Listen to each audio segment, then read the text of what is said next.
अस्सलामुअलैकुम। अब तक के साथ मैं हूं सनिया मलिक और मैं हूं शहजाद खान। नजर डालेंगे हेडलाइंस पर। हमारे वफद के कुछ लोग हमारे साथ थे।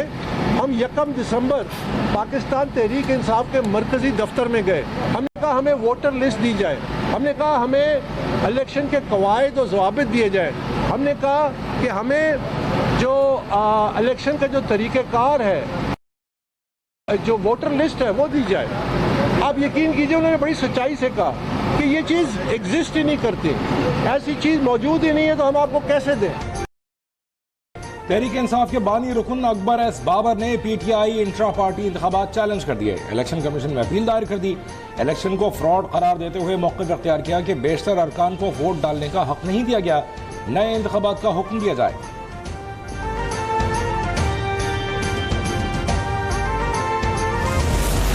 2024 का इलेक्शन पाकिस्तान की मंजिल का तयन करेगा। मुस्तकबिल को महफूज करने के लिए ऐसी हुकूमत चाहिए जो मईशत को संभालने की सलाहियत रखती हो। पाकिस्तान मुस्लिम लीग नून के सेक्रेटरी जनरल एहसन इकबाल की मीडिया से गुफ्तगू। कहा जरूरी है एक मुंतखब हुकूमत 5 साल के लिए आए और पाकिस्तान की तरक्की के लिए इस्लाहात लाए। ये काम मुस्लिम लीग नून ही कर सकती है।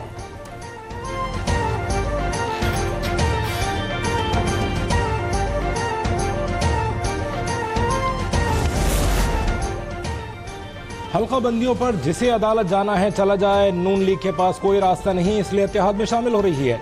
पीपी रहनुमा खुर्शीद शाह की गुफ्तगू।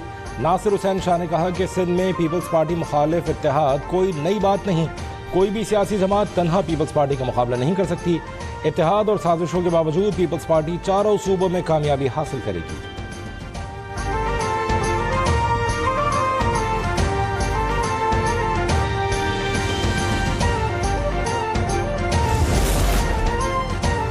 फरवरी को इलेक्शन के इनेकाद में कोई अभाम नहीं। Election commission level playing field की बात करने वालों को मुतमईन करे। मुतनाज़ इलेक्शन मुल्क को मसाइल से नहीं निकाल सकेंगे। स्पीकर कौमी असम्बली राजा परवेज अशरफ की प्रेस कॉन्फ्रेंस। कहा अगर किसी को इलेक्शन मुहिम के हवाले से तहफ़्फ़ुज़ात हैं तो उसे अदालतों से रुजू करना चाहिए।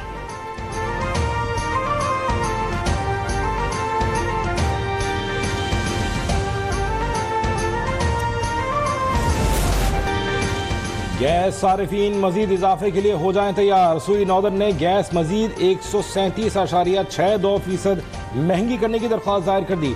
दरख्वास्त 2023-24 की आमदनी जरूरियात में कमी को पूरा करने के लिए दायर की गई। ओगरा की जानिब से सुई नॉर्दर्न की दरख्वास्त पर समाअत 11 दिसंबर को होगी।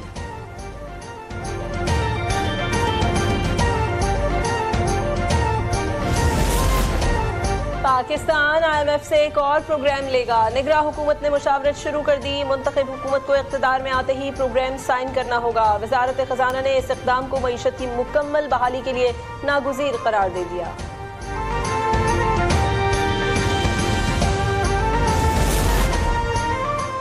FBR और IMF तकनीकी टीम के दरमियान वर्चुअल मुज़ाकरात, टैक्स नेट बढ़ाने और FBR में इस्लाहात से मुताल्लिक़ उमूर का जायजा लिया गया।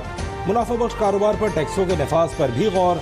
FBR ने ब्रीफिंग में बताया कि नॉन फाइलर्स के बिजली कनेक्शंस काटे जाएंगे। मुज़ाकरात रवां हफ्ते जारी रहेंगे।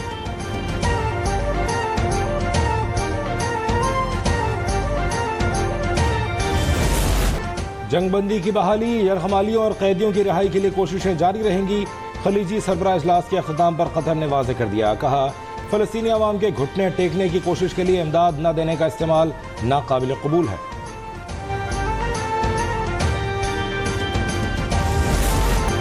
PIA की निष्कारी सिंध हाई कोर्ट में चैलेंज। असासे बेच कर खुश हैं और कहते हैं सरमाया आ रहा है।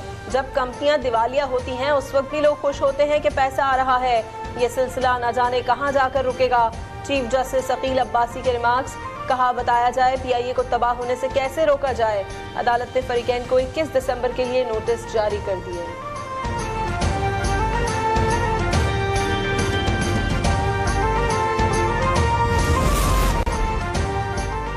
ज़रई यूनिवर्सिटी की तालिबा के कत्ल और अगवा का मुकदमा झूठा निकला। तालिबा तहमीना टोबा टेक्सिंग से जिंदा बाजियाब हो गई।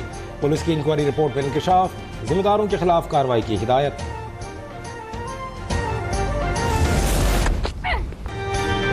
पाकिस्तान वुमेन्स टीम ने पहली बार न्यूजीलैंड के खिलाफ T20 सीरीज जीती। दूसरे मैच में 10 रन से कामयाबी।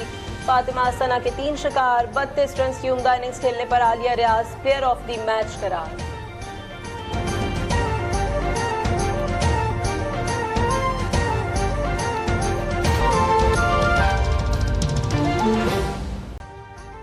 अभी सब्सक्राइब करें ताकि कोई खबर रह न जाए।